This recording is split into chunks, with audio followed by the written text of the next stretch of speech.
There you go. Now we're live. Hey, everybody. This is your group leader, Jessica Erlinson. I started this club about things that we do care about, actually. Uh, okay, so I just want to make sure that this is running. Have a quick peek. Yes, it is. Looks like it's good. I have been running this group for 4 years and focusing all of my training on helping women in perimenopause and menopause, which is where I'm at right now. So I've got the questions. I'm going to put them in the chat. And then I wanted to share the school. So rather than having everything housed on Facebook and then people not being able to find it, I put everything into the School of Perimenopause. There is a free level you can join. I would appreciate it if you could help me to, you know, have a higher standard of living and, support it through the Patreon if you can. It starts at, I think, $22 a month. I had to set them as American funds, so there's an exchange rate, which I don't super love, but um, other than that, it's amazing. There's now, I think I just saw 23 different items at the free level. So that's documents you can download, helpful videos, links to things that are, there's an online quiz, stuff like that, things that are just really helpful to get you through your perimenopause journey. What I'm doing right now is writing a book. So it might not look like I'm writing a book because I'm just talking in a live video, but what I'm doing is I'm compiling all of this into the material for a book proposal for Hay House. So if you wanted to help me do that, that would be amazing. And how you can help me is by watching the videos and liking them and sharing them and asking questions and letting me know if I missed anything. That would be very helpful. So here is the question for January 22nd. I like the term, quote, don't sweat the small stuff, end quote, but is losing my memory, not feeling like myself, needing to adjust my workload and change how I do things considered, quote, small stuff, question mark? It seems pretty huge to me. How do I not let this get me down? There's a lot in this question as well. We really do rely a lot on our memory, and of how it changes does affect how we feel about ourselves. We may not feel good about ourselves. That's a legitimate problem. How do you not let it get you down? And that really comes back to what kind of things do you do in general to help yourself not get down? Those same things will help you in this particular area as well. So don't let it get you down in that you're really going to spend a lot more time being aware of your thoughts. That's why I recommend working with mindfulness. There's apps for that. There's the Insight Timer app. I love the Insight Timer app. It even sends me a message in the morning and reminds me to meditate. And they have really short ones. So you can say, I have 5 minutes to meditate, or I want to work on mindfulness, or I want to just listen to nature, or whatever it is. Give it a time limit and it'll spit out some suggestions of things that you might try. I'm on there as a teacher because I am a certified yoga teacher and a meditation teacher, so I'm able to do that. If you wanted to look me up, I'm on there as Jessica Myrna Ray. And eating well, not abusing your body, making sure that you get enough exercise, all of those things will help you. But I think the biggest one is, how do I not let this get me down? It's a fight and you have to be willing to fight that. So first of all, it's noticing if your mood is coming down and if you're having more difficulty, like if you're noticing that you don't want to go and see your friends, if you're noticing that you're not reaching out, if you notice that you're isolating, if you notice that you're spending more time drinking or doing drugs. I was shocked to hear from my family doctor that developing addictions is actually a really big problem for us at this time of life. We're the most vulnerable to developing an addiction or an eating disorder. Only teenagers surpass us. Only teenagers. I couldn't I couldn't believe it. At first I was like, well, that sounds weird, right? You'd think we'd have so much experience.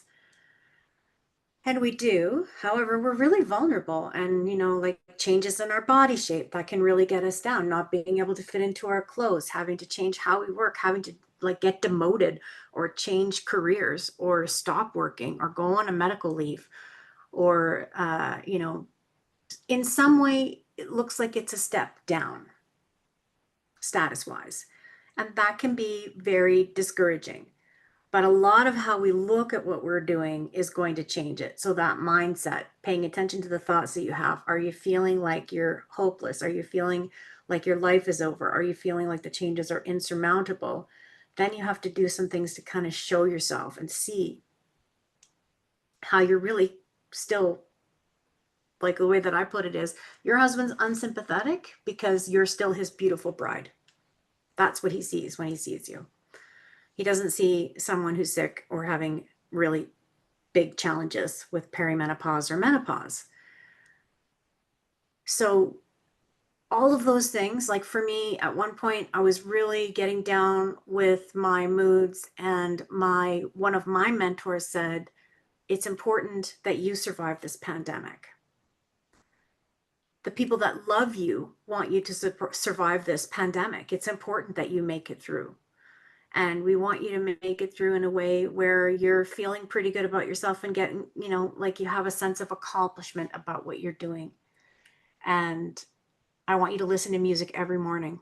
So every morning I would get up and, first it was kind of like reluctant, but I found that if I listen to disco, I consistently feel much better throughout the day.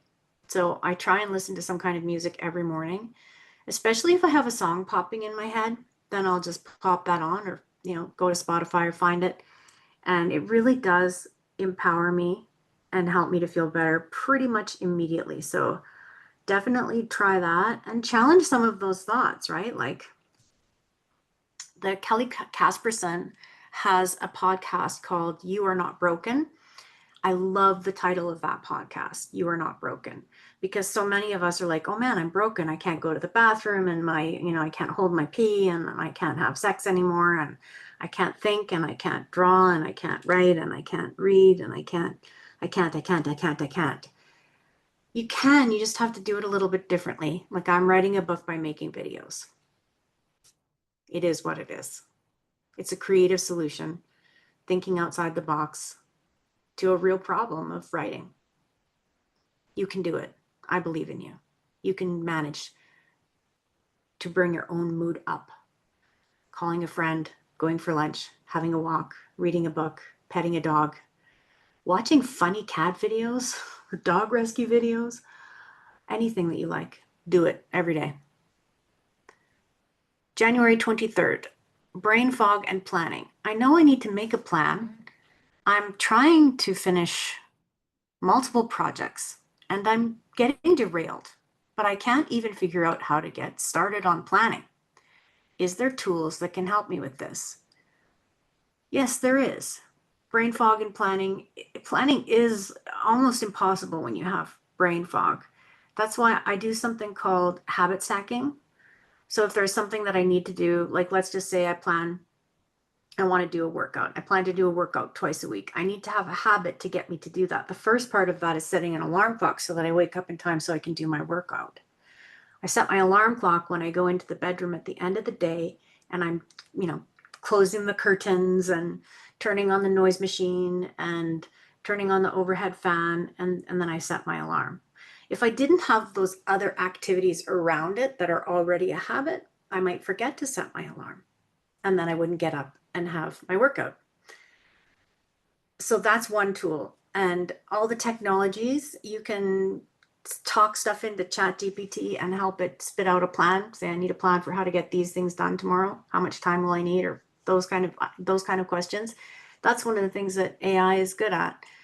And then you can adjust the plan accordingly. That's one of the things that I realized was really important to me, and a big stumbling block to making a plan was that I felt like if I had made a plan that I didn't have any leeway, and I really need to go based on how I'm doing today. Like today, I didn't sleep well last night. So it's not a good day to wake up and do a workout. It's also raining and I'm on the verge of a headache. But it's a good day to do stuff like this, make a video and have some writing to edit later if I'm not feeling headachy. And then it can be edited tomorrow if it doesn't get done today. See what I mean? Like making the plan, but having it be flexible. And multiple projects, if at all possible, have a really big look at those projects, like write them down. Like right now, I'm finishing a book of poetry and lyrics. I'm finishing mastering the songs that go with that book. I'm getting a writer to write me a foreword, and that's in the process of being done. And there's nothing I can do until the foreword is finished. So that's all on hold. And I'm finishing this book proposal for the end of July, and I'm planning a trip to Toronto. So which one of those things right now is the priority? Well, the book proposal has got to be submitted by July 31st. So that's the priority. And when I can get that kind of priority, then the rest of the things aren't as important and they can kind of just be there as something that I want to do or that will be done or is in the process of being worked on. But the priority right now is that one thing. So pick one thing and make it the priority. Focus on that, get that done. That will give you more confidence that you can plan and help you in the long run. This one's kind of funny. January 24th. Help, I forgot about date night. It was my turn to plan. A while back, I gave my partner the business because they forgot, and now I've done this too. Can brain fog be the culprit when you forget something that's important to you? And yes, absolutely. Brain fog can be the culprit when you forget something that's important to you. It doesn't mean that it's not important to you. It just means there's a feng shui saying that goes when everything's important, then nothing is important. When you don't have certain things on your radar, then as like your priorities, like what are your priorities? Especially as moms, I feel that we're just constantly pulled. Kid wants this, husband wants that, work wants this, and we are trained and socialized to drop everything. I was just talking to my husband about that this morning, about when I get into the flow of editing, I really need to be able to focus on that editing and get it done. Because if I take a break and end up completely sidetracked doing something else, it's very hard to get back into the flow of editing English, especially because I'm dyslexic. And he said, yeah, that's what I've been trying to tell you. And I know it's a problem for him as well. It's a problem for everybody. But it's worse when you have brain fog. So you're going to have to own up to it and apologize for forgetting and then make a note of any, like, honest to God, any dates I have are in my phone. If I'm supposed to call a friend, if I'm supposed to meet somebody, if I'm supposed to pick up cat food, like, because I will forget. I will genuinely drive right by the pet store and not go in and get pet food. And then come home and be like, oh, I forgot. So technology is there for help for us, and you can just take advantage of it. And then you'll forget a lot less. But when you do forget, the best thing to do is just be honest about it. January 25th, I'm meal planning and it's mostly going well, but I keep forgetting to get some of the things I need. Is there an easier way to shop? By the time I get home, I'm often too tired to cook. And so I think I kind of got inspired by that question because I've been watching We Do Not Care, the Do Not Care Club. And it just seems like that is a really common thing, right? That it takes so much energy to go out and be in public with a bunch of people. And shopping is like that. And then you get home and you don't want to cook. So here's one thing that actually saved my marriage, which is something my husband likes to say. Online shopping. We have our two grocery stores that we like. One is on the cheap side because they can get, lots of stuff in bulk. And then one is kind of the local store where we get lots of points and, a nice income tax refund at the end of the year from shopping with them. And we go back and forth between the two. If we're making a big order, we do the bulk store. And if we're doing a little order, we do the one that's close by. And they both have an app. Really, really easy to use. And the other thing about it is it stops you from buying things that are unnecessary. You're not going through the aisles, so you're not going to get the Krispy Kremes and the extra sugar coated frosting, like you just aren't going to get that stuff. You'll stick to the staples, and then it remembers things that you buy often, and it'll remember the things you bought last time. So like there was a nice Epsom salt product that I really wanted to get again because it's a really good lavender, and I was I wasn't going to remember the name of this stuff. There's just no way. But I knew what it looked like, and I could go through my previous orders and find it and then place it in the order, and then I don't forget because it's there. That means that we don't run out of eggs, and we don't run out of, the things that we use all of the time. And when we do, we can go to the other store and do a little mini order of things that we have run out of or that we forgot to get on the big order. And that saves so much time and energy and has helped me so much with meal planning and getting my dietary stuff in order, which is really important for how you feel overall. Less overwhelm.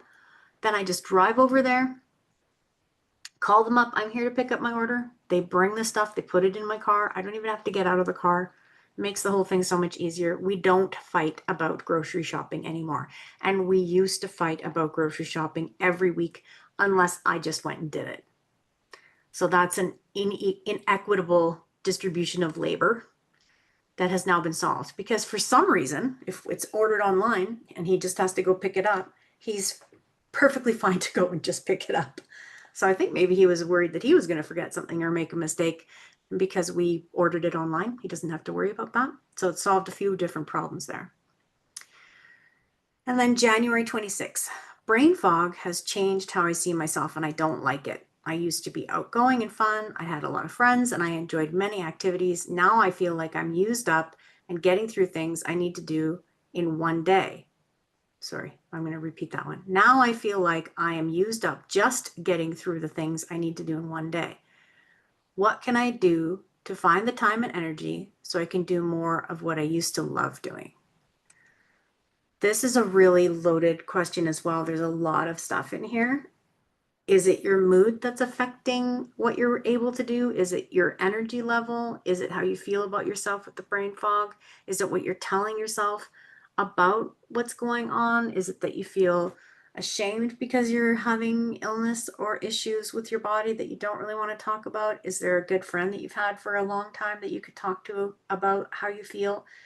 Is there a club you could join? Is there a community center that has regular meetings? I really feel like waiting to have the time, the energy, and the money is gonna do you in. You're never gonna have the time or the energy or the money. If you're looking at those things as obstacles, they will always show up as huge obstacles. If you make a decision that you want to take an art class, for example, I really wanted to take an art class. I like drawing. I don't feel like I'm any good at visual art, but I've done quite a lot of it. And a few years ago, when I was really sick with inflammation, I decided to take an art class at the local art store. And they had a great teacher there, and I met some wonderful people. And an old friend was in that class just coincidentally. I didn't have the money and I didn't have the time or the energy. I was literally dragging myself around most of the time, like half dead. I don't know how I got through that 10 years of having chronic inflammation. But I just did it. I just decided to do it. I signed up for the class. I paid with my credit card and I dragged myself there and I learned how to paint. I'll never be like an amazing painter because I'm not going to spend 10,000 hours to get really good at it. But it increased the quality of my life substantially. And I only missed a couple of classes because I wasn't well enough to go. So that's my big take on that one. You don't find the time and energy and the money. You just make a commitment to do it. And if it's a class once a week, that's not a lot to ask. And if you have trouble getting the support from your family to go and do one class a week, then you have a different problem, right? Because realistically, you're still a human being, even though you're a mom. You really ought to be able to have, what, 2 or 3 hours, right? Even if you're driving somewhere to do a class once a week. And it will enhance the quality of your life exponentially to do anything that you enjoy. I ended up doing belly dance classes there, and I studied feng shui, and like you name it, I've tried it. I've got Reiki level 2. I just decided what I wanted to do, and then hopefully you can get a friend. Sometimes if a friend is going to do it too. Like I used to do group training at the gym, and I would often just go to see the other girls. That was why I was going. So I hope that that makes sense. And we only have 1, 2, 3, 4, 5 questions left. So I will see you in the video tomorrow.